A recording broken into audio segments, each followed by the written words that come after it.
What did early Spanish sound like? When did Spanish stop being Latin and become, well, Spanish? We can track the transition from late spoken Latin to early Spanish by looking at documents we found in Spain from around the 9th to the 12th centuries, when Spanish was starting to emerge as its own distinct language. One of those documents that scholars have found is the Nodicia de Kesos, or List of Cheeses, from a monastery near modern León.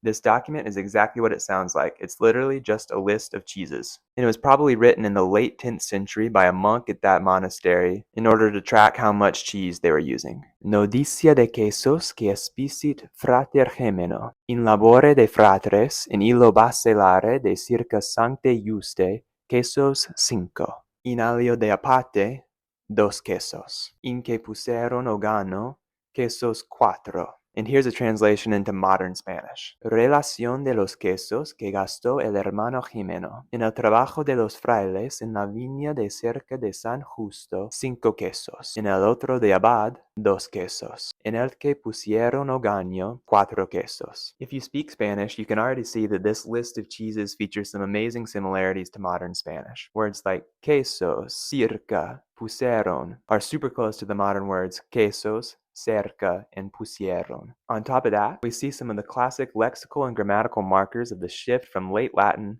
to early Romance, or Proto-Spanish we might call it, including the loss of the Latin case system, which was mostly replaced in the Romance languages by prepositions like de, seen here in the Nodicia de Kesos. We also see the use of early definite articles, corresponding to the word the in English. Latin didn't have definite articles, but most of the Romance languages developed definite articles from Latin demonstrative pronouns like this and that.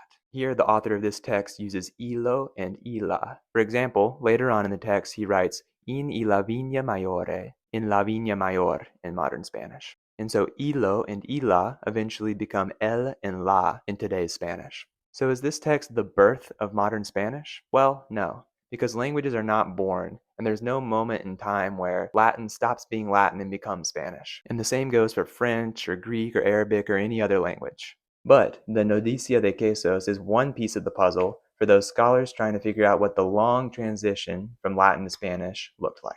Thank you for watching. Right now I'm doing a lot of research on Spanish, but let me know in the comments what languages you want me to look at next and make some videos on. Adios.